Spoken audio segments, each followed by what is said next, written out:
Hello friends, नमस्कार। कैसे हैं आप सब लोग। एक बार फिर से आप सबका स्वागत करती हूं आपके अपने YouTube channel red shoes blogs में। फ्रेंड्स, आज मैं आपको ऐसे 12 लक्षण बताने वाली हूं जिनको आपको प्रेगनेंसी में चाहे कुछ भी हो जाए इग्नोर बिल्कुल नहीं करना है, क्योंकि ये आपके बच्चे के लिए बहुत ज़्यादा डेंजर हो सकते हैं। आपकी हेल्थ पर भी गलत इफेक्ट डलेगा और आपकी हेल्थ से ही बच्चे की हेल्थ होती है तो उस पर भी बहुत ज़्यादा गलत असर पड़ सकता है। ऐसे लक्षण नज़र आने पर आपको सीधा डॉक्टर के पास जाना चाहिए, बिल्कुल भी घर में वेट नहीं करना चाहिए। जो भी मैं लक्षण आपको इस वीडियो में बताने वाली हूँ। तो फ्रेंड्स, वीडियो आप सबके लिए बहुत ज़्यादा ज़रूरी है, इसलिए पूरा वीडियो ज़रूर देखें, वीडियो बीच में स्किप ना करें, क्योंकि फिर इसी से रिलेटेड आप लोगों के सवाल आते हैं और आप लोग परेशान होते हैं। इसलिए वीडियो को पूरा देखें और चैनल को अगर आपने अभी तक सब्सक्राइब नहीं किया है, पहली बार अगर आप चैनल पर आए हैं तो चैनल को सब्सक्राइब कर लीजिए। पास में जो घंटी है उसको भी दबाना बिल्कुल मत भूलिए। तो चलिए आज का वीडियो हम स्टार्ट करते हैं। जैसे कि प्रेगनेंसी में हार्मोन डिसबैलेंस की वजह से काफ़ी सारे चेंजेस बॉडी में नज़र आने लगते हैं। कुछ इसमें से नॉर्मल होते हैं और कुछ थोड़े से डेंजर हो सकते हैं। तो ऐसे में क्या होता है कि आपके बच्चे पर सीधा इफेक्ट डलता है इन चीज़ों का और फिर परेशानी बाद में हो जाती है। सबसे पहला है फ्रेंड्स, अगर आपको प्रेगनेंसी में बेहोशी या चक्कर जैसे आते हैं, आपको प्रेगनेंसी में चक्कर आने की बहुत ज़्यादा समस्या होती है और आप अचानक से अगर बेहोश हो जाते हैं तो ये समस्या आपको बीपी लो होने की वजह से हो सकती है, जो कि बच्चे के लिए अच्छी नहीं होती है। ज़्यादा बीपी लो होना भी प्रेगनेंसी में दिक्कत कर सकता है और ये बच्चे के लिए सेफ नहीं होता है। जब आपको शुरुआती 3 महीने में ज़्यादा दिक्कत होती है, जैसे उल्टी की, जी मितलाने की, बहुत सी कॉम्प्लिकेशन होते हैं शुरुआती 3 महीने में, तो अगर आप ठीक से खाना नहीं खा रही हैं तो आपको ये समस्या ज़्यादा हो सकती है। तो ऐसी समस्या अगर आपको ज़्यादा है, चक्कर आने की दिक्कत है, आप चक्कर आते आते आप गिर जाते हैं, बेहोश हो जाते हैं, ऐसे में आपको डॉक्टर से मिलना चाहिए। दूसरा लक्षण क्या होता है फ्रेंड्स, कि पेट के निचले हिस्से में या पेट के दोनों तरफ या एक तरफ अगर आपको हल्का हल्का पेन है तो कोई दिक्कत नहीं है, बिल्कुल नॉर्मल होता है। लेकिन अगर यही पेन आपको तेज है, बहुत तेज़ी से आपको होता है, तो ये फिर दिक्कत वाली बात हो सकती है।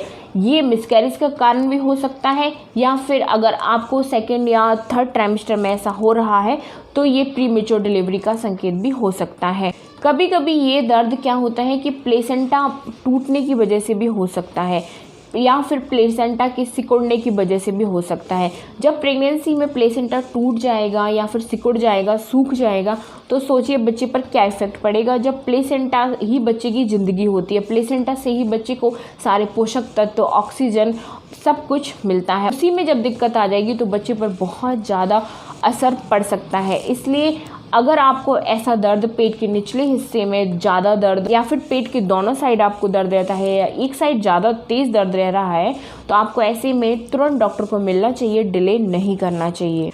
तीसरा है फ्रेंड्स, पेट के ऊपर और बीच में दर्द होना। कभी कभी गैस या अपच की वजह से भी हो सकता है। तो ये दर्द अगर होता है थोड़ा सा और सही हो जाता है अपने आप ही, तो इसमें टेंशन लेने वाली बात नहीं है। लेकिन अगर यह दर्द आपको पेट के ऊपरी हिस्से और बीच में ज़्यादा तेज हो रहा है और बना रहता है और इस दर्द के साथ आपको उल्टियाँ और दस्त हो रहे हैं, तो ये पेट में इन्फेक्शन होने का कारण हो सकता है, जो कि बच्चे के लिए बिल्कुल भी ठीक नहीं है। ऐसे में भी आपको तुरंत डॉक्टर के पास जाना चाहिए, इंतजार ज़्यादा नहीं करना चाहिए। चौथा लक्षण होता है फ्रेंड्स के ब्लीडिंग होना। जैसे कि प्रेगनेंसी में थोड़ी सी स्पॉटिंग बिना दर्द के अगर आपको हो रही है, कभी कभी हो जाती है और अपने आप ही सही हो जाती है, तो ये बिल्कुल नॉर्मल बात है। लेकिन अगर आपको पीरियड के जैसी तेज ब्लीडिंग हो रही है और साथ में आपको पेट में दर्द भी हो रहा है तेज से, तो ये बहुत बड़ी प्रॉब्लम हो सकती है। ऐसे में आपको 1 सेकंड भी डिले नहीं करना चाहिए, तुरंत डॉक्टर के पास जाना चाहिए। कई बार क्या होता है कि बिना दर्द के जब आपको ब्लीडिंग की समस्या हो जाती है, स्पॉटिंग की प्रॉब्लम हो जाती है, तो ये लो लाइन प्लेसेंटा होने का कारण होता है। मतलब कि आपका जो प्लेसेंटा है वो नीचे की तरफ आ गया है, जिस वजह से आपको ब्लीडिंग की प्रॉब्लम हो जाती है, जो कि ये नॉर्मल बात होती है। बिना दर्द के जब ब्लीडिंग होती है तो इसमें घबराने की बिल्कुल बात नहीं होती है। एक बार डॉक्टर से सलाह जरूर लेना चाहिए। और अगर यह आपको 9वें महीने में हो रहा है तो ये डिलीवरी का लक्षण भी हो सकता है, तो ऐसे में भी आप तुरंत हॉस्पिटल जाएं। 5वां लक्षण होता है कि बहुत ज़्यादा उल्टियाँ होना। ये प्रॉब्लम बहुत सारी लेडीज़ में देखी जाती है, उनको पूरे 1 से 9 महीने तक भी उल्टियों की शिकायत बनी रहती है। इस वजह से क्या हो सकता है, डिहाइड्रेशन की प्रॉब्लम हो सकती है। डिहाइड्रेशन की प्रॉब्लम मतलब पानी की कमी, और पानी की कमी सीधा इफेक्ट डालती है बच्चे तक। कैसे कि बच्चा जिस थैली में रहता है पानी की थैली में, जिसे एमनेटिक फ्लूइड की थैली भी बोला जाता है, उसमें पानी की कमी आ जाती है, जो कि बच्चे के लिए बहुत ज़्यादा डेंजर होता है। तो फ्रेंड्स, अगर आपको एक दिन में लगातार 5 से 6 बार उल्टियाँ हो गई हैं और आप जो भी खा रहे हैं पी रहे हैं वो बिल्कुल आप रख ही नहीं पा रहे अपने अंदर, तो ऐसे में भी आपको तुरंत डॉक्टर से मिलना चाहिए। ज़्यादा इंतज़ार नहीं करना चाहिए, क्योंकि बच्चे को फिर इससे ज़्यादा दिक्कत हो सकती है। छठवां लक्षण होता है बुखार होना। अगर आपको प्रेगनेंसी में बुखार होता है, बार बार आपका टेम्परेचर बिल्कुल से हाई हो जाता है, तो ये बच्चे पर सीधा इफेक्ट डालता है। प्रेगनेंसी में बार बार बुखार होने की समस्या दिक्कत पैदा कर सकती है। तो अगर आपको बार बार दिक्कत हो रही है प्रेगनेंसी में बुखार आने की, तो भी आपको डॉक्टर को दिखाना चाहिए। इस चीज़ को इग्नोर नहीं करना चाहिए। सातवीं चीज़, हाथों पैरों में सूजन आना। जैसे कि प्रेगनेंसी में हल्की फुल्की सूजन होना नॉर्मल बात है, आती है और चली जाती है, इससे टेंशन लेने की ज़रूरत नहीं है। लेकिन अगर आपको प्रेगनेंसी के किसी भी ट्राइमेस्टर में, फर्स्ट, सेकंड या थर्ड ट्राइमेस्टर में सूजन के साथ बहुत ज़्यादा सूजन है और उसके साथ ही अगर आपको सर में दर्द हो रहा है, तो ये प्रॉब्लम वाली बात हो सकती है।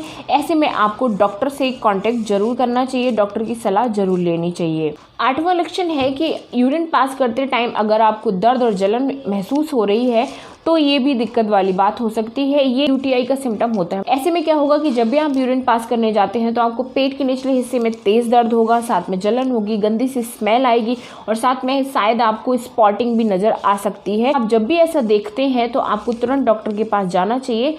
ज़्यादा डिले नहीं करना चाहिए, क्योंकि यूरिन इन्फेक्शन बच्चे के लिए खतरनाक हो सकता है। इसके बाद नॉर्मल लक्षण होता है कि अगर आप कभी भी जैसे कि अचानक से गिर जाते हैं या किसी चीज़ से टकरा जाते हैं, आपका पेट किसी चीज़ से टकरा जाता है, ऐसे में भी आपको खुद डॉक्टर नहीं बनना चाहिए कि मैं सब कुछ ठीक है, कोई दिक्कत नहीं हुई है। एक बार डॉक्टर से चेकअप जरूर कराना चाहिए। अगर आप गिर गए हैं, भले ही आपको कोई दिक्कत ना हुई हो, फिर भी आपको डॉक्टर को चेकअप जरूर कराना चाहिए। और अगर गिरने के बाद अगर आपको ब्लीडिंग होने लगी है, स्पॉटिंग आपको नज़र आने लगी है, तो आपको तुरंत ही हॉस्पिटल भागना चाहिए।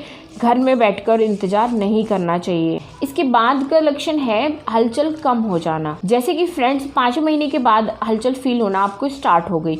अच्छे से हलचल होती आ रही थी काफ़ी दिनों से, फिर अचानक से अगर हलचल बिल्कुल कम हो जाए या बिल्कुल बंद हो जाए, तो ये गर्भ में बच्चे के अनहेल्दी होने का सिम्टम होता है। पहले ये अच्छे से होती आ रही है और फिर अचानक से बिल्कुल बंद सी हो गई है या बिल्कुल कम हो गई है, तो आपको ऐसे में पहले तो अच्छे से पानी पीना चाहिए। 2 गिलास पानी आपको पीना चाहिए। पानी की क्वांटिटी पर पूरे दिन ध्यान देना चाहिए। 8 से 10 गिलास पानी आपको ज़रूर पीना चाहिए।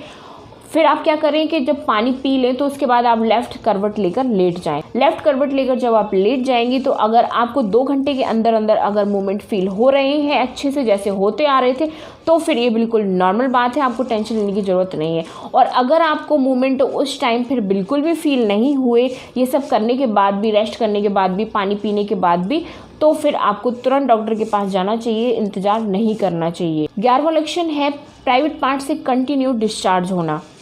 फ्रेंड्स, जब प्राइवेट पार्ट से कंटिन्यू डिस्चार्ज होता है, तो ये एमनेटिक फ्लूइड की थैली फटने का लक्षण होता है। वाटर ब्रेक हो गया है, मतलब कि पानी की थैली फट गई है या पानी छूट गया है। ऐसे में आपको घर में बिल्कुल भी इंतजार नहीं करना चाहिए, क्योंकि इससे बच्चे तक इन्फेक्शन पहुंचने के चांसेस बहुत ज़्यादा हो जाते हैं। वाटर लीकेज कंटिन्यू हो रहा है, तो मतलब कि आपकी जो पानी की थैली है वो फट चुकी है, बच्चे के अंदर पानी की कमी हो सकती है, कभी भी बच्चे की जान पर आ सकती है। इसलिए जब भी आपको लगे कि आपका वाटर ब्रेक हो गया है, आप खड़े हुए हैं और कंटिन्यू टांगों से आपके पानी बह रहा है, तो आपको तुरंत हॉस्पिटल जाना चाहिए। ऐसे में 1 मिनट का भी आपको वेट नहीं करना चाहिए। अगर आपको यह 9वें महीने में हुआ है, पेन नहीं आ रहा है और वाटर ब्रेक आपका हो गया है, तो भी आपको पेन के लिए इंतज़ार नहीं करना चाहिए। हो सकता है रास्ते में चलते चलते ही आपको पेन आ जाए या हॉस्पिटल पहुंचने के बाद ही आपको पेन आ जाए, तो आप पेन का वेट ना करें, तुरंत हॉस्पिटल जाएं, क्योंकि 9वें महीने में वाटर ब्रेक डिलीवरी का लक्षण होता है। तो फ्रेंड्स, ये थी कुछ ऐसे लक्षण जिन्हें आप अगर जब भी देखते हैं, चाहे आपका कोई सा भी ट्राइमेस्टर, कोई सा भी महीना चल रहा हो, तो ऐसे में आपको तुरंत हॉस्पिटल जाना चाहिए। इन लक्षणों को अनदेखा नहीं करना चाहिए, क्योंकि ये जाके सीधे आपके बच्चे पर इफेक्ट डालते हैं। इसलिए बच्चे की सेफ्टी के लिए आपको तुरंत हॉस्पिटल जाना चाहिए। तो आई होप फ्रेंड्स आप इन चीज़ों को समझ गए होंगे। आज की वीडियो में इतना ही, मिलते हैं अब अगले वीडियो में। तब तक अपना ध्यान रखिए। Bye bye, take care, thank you so